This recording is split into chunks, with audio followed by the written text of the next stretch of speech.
Hi friends, welcome to Harmony Hills Home and Garden. I'm Jenny and we're gardening here in Baltimore, Maryland, Zone 7. It's a gorgeous fall day here. I can't believe it's already mid-November.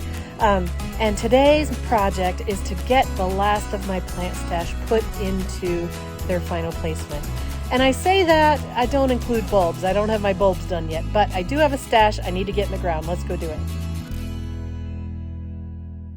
These plants are what remain from a recent plant haul that I did a couple of weeks ago now, and they've been sitting here patiently in the driveway, gathering fall leaves, waiting for me to put them into the ground.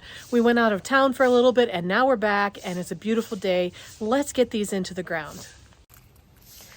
I have 2 6 flats of Ajuga. These are 2 different kinds. One of them is the Bronze Beauty, and the other is Chocolate Chip. I think I'm going to be able to separate these into way more than 6 plants, so that'll be nice to spread around in an area that I have in mind.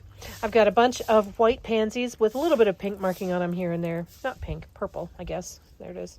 And those are going to go into containers. I have 3 gallon-sized Montauk Daisies, and that's what they look like when they're open. I have 1 dwarf Alberta spruce. This is a tiny tower dwarf Alberta spruce. I have a special project in mind for that one. And then I have 2 Christmas ferns, I think. Yeah, 2 Christmas ferns that I want to put in the side hill and see if they can withstand the side hill conditions. I have a lot of bulbs that I need to get into the ground, but today's project is to get these things that are in pots into the ground so that I don't have to worry about them freezing or frosting or not getting enough water, etc. So let's get started. Ooh, it's sunny out here. Let me turn the camera around. I've selected this location for the Montauk Daisies. These will grow to be about 2 or 3 feet tall and 2 or 3 feet wide, and so this should be a nice cheery spot for them. I think there's enough room for them to be wide enough here, nestled in around this root, which looks kind of like driftwood if you close your eyes and imagine driftwood there. So they'll mingle in here. They might need a little bit of support or staking here, but I think it'll be nice to have some cheery daisies welcoming you as you approach the front porch. This will not be a symmetric planting over here. I've got nothing over here right now. But in the future, as I'm picking out things to put in this area, I will keep in mind that those are white flowers and probably do something over here that's white, if not exactly the same daisy plant.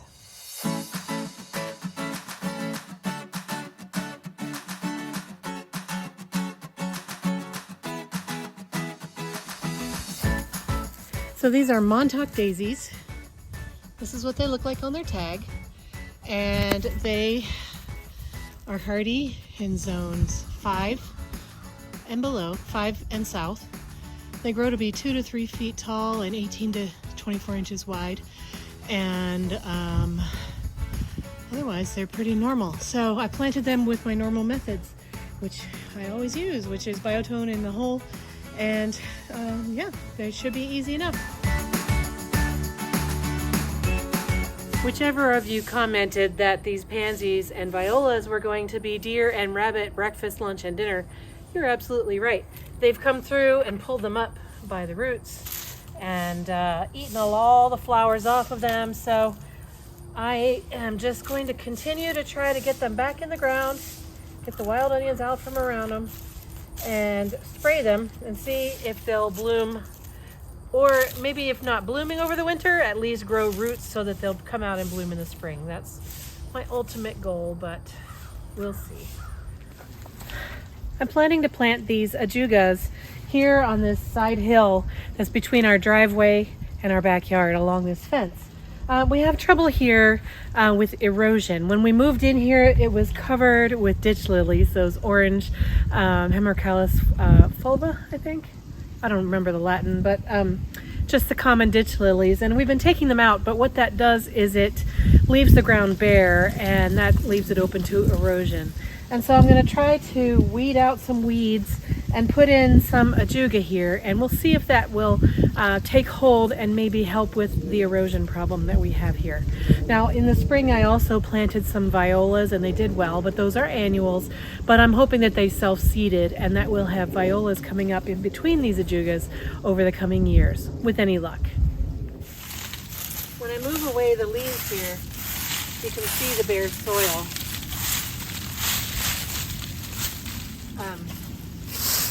Now there is some Vinca minor in here, and I would like that to stay. And then here's some remainders of some violets, so, or violas actually. So I'm hoping to leave in the Vinca minor to take out weeds. There's English ivy in here too, and I'm going to let that stay too. Not because I love English ivy all that much, but because it's green and it holds on the slope. So I have a couple of clumps of hosta here. This is a weed, so I'm just going to clear enough space so that I can plant these ajugas here. I don't want to take away too much, or I'll just have bare soil all winter. The other thing we have in here is spiderwort, native spiderwort, and I don't mind that too much, but it does flop over, and so it's not the best looking plant all season long. So let's see about these ajugas. I have two different kinds. I have Bronze Beauty and Chocolate Chip. Chocolate Chip has small leaves that are, they remind me of forget-me-not leaves, except they're much darker green, a little bit sturdier, thicker leaves. And the Bronze Beauty has a bigger leaf. I'm just going to pick one of these and get started putting it in here. I guess we'll go with the Bronze Beauty. These came in a 6-pack for $12, but I got them for 50% off, so $6. So $1 per cell here. Now this is one, and I'm going to see if I can separate this into more than one plant. You can see in here that there are more than one clump in here. I think there's 3 clumps in here actually. Let's see if I can gently separate them, just to get them spread out a little more.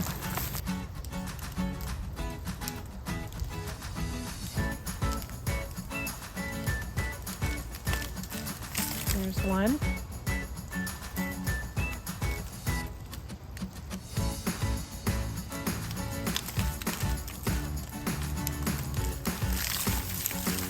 Two, three. Now I'm just going to broadcast some biotone across here and then incorporate it into the soil as I plant.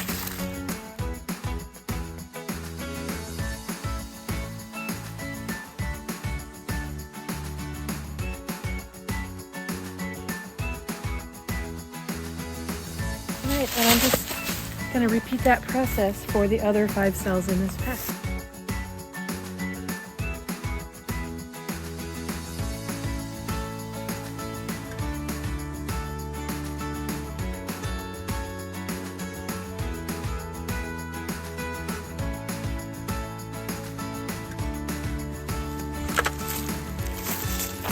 This is a really thickly planted cell pack here. So you can see that you ought to be able to separate this into at least 3, maybe 4 separate plants. The way I do it is I just gently loosen this soil down here, kind of separate the roots from each other, kind of comb them out gently, and then I start separating like this, and then you have to kind of pull apart the roots as they've grown together. All right, and now I have 2 here and 2 here, so let me pull this into 2 separate ones.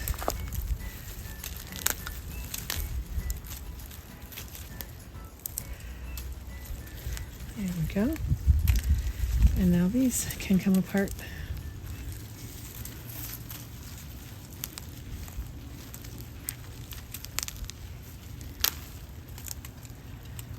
This one got a little fewer roots than I want, but I hope it'll be all right.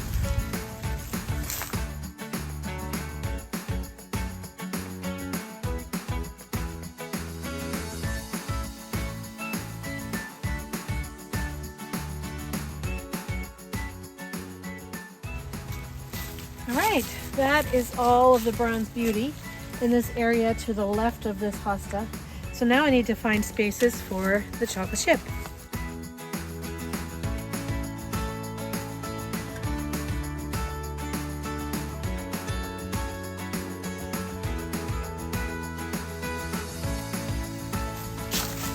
I'm hoping I'll be able to separate this just like I was able to separate the Bronze Beauty.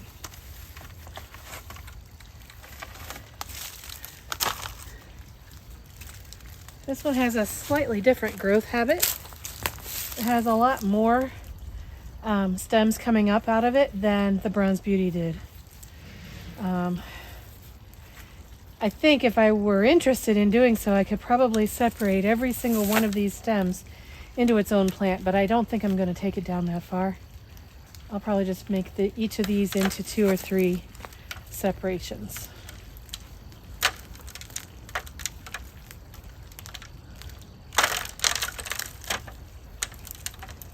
Maybe. There's a good one. Here's 2. Actually, those came apart on their own, so yeah, this is going to make a lot of nice small plants.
Okay, so there we have it. We've got the Bronze Beauty Ajuga spread out through over here from this hosta up to about right here and in this area.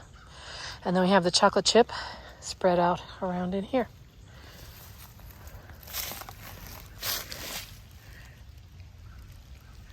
With any luck, both of these will take hold, help us keep the hill from eroding, and bring us some beautiful things to look at while it's doing its job. I'm down here at the bottom of the driveway. I very rarely show this part of our property on the channel, but I'm going to try to put these 2 Christmas ferns right here at the base of this hill so that we can test them to see if this is a good plant for this shady, dry side hill. Now, I've read different conflicting things about Christmas fern in particular. Some sources say that they prefer moisture. Of course, most ferns do prefer moisture, but other sources say that as far as ferns go, the Christmas fern is one that might be able to withstand a dry, shady hill. So we're going to give it a try here. I've bought 2 of them and we're going to put them in here and we're going to see how they do over time. And if they do live here, I'll probably invest in more Christmas ferns to kind of have a woodland fern hill.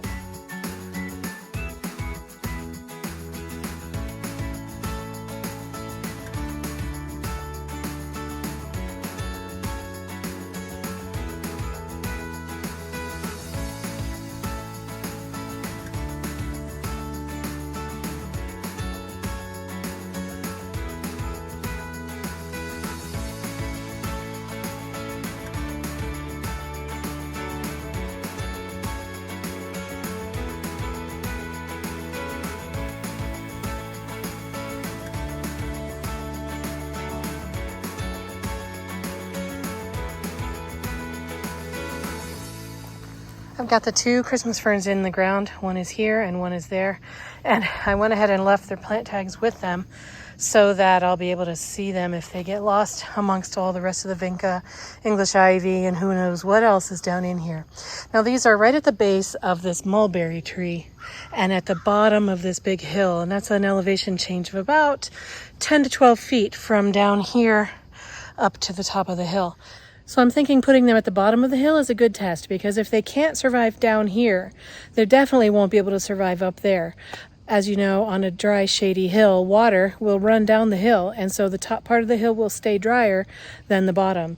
The soil here while I was digging was pretty moist. It wasn't wet by any means, but it was moist, whereas some soil up at the top of the hill that I was working in earlier today was pretty dry. So if they're going to survive down here at all, this is the spot where they have the best chance. So that is the Christmas ferns into the ground. And again, I hope that they work and that we'll be able to fill in a lot of this area with Christmas ferns in years to come. Well, friends, that brings me to the end of my planting projects for today. I'm not going to get those pansies into their containers today. I have other things on my to-do list which bring me back inside. Are you still planting where you are, or have you packed it in for the season? I'd love to hear from you. Put something down in the comments below and let me know what your gardening season happens to look like right about now. I have container pansies to do. I have bulbs to do. I have lots of cleanup to do. Of course, we have lots of leaves to be raked. So the season isn't over yet. So more to come. Thanks for joining me today. I'll see you again in another video pretty soon. Thanks, friends. Bye-bye.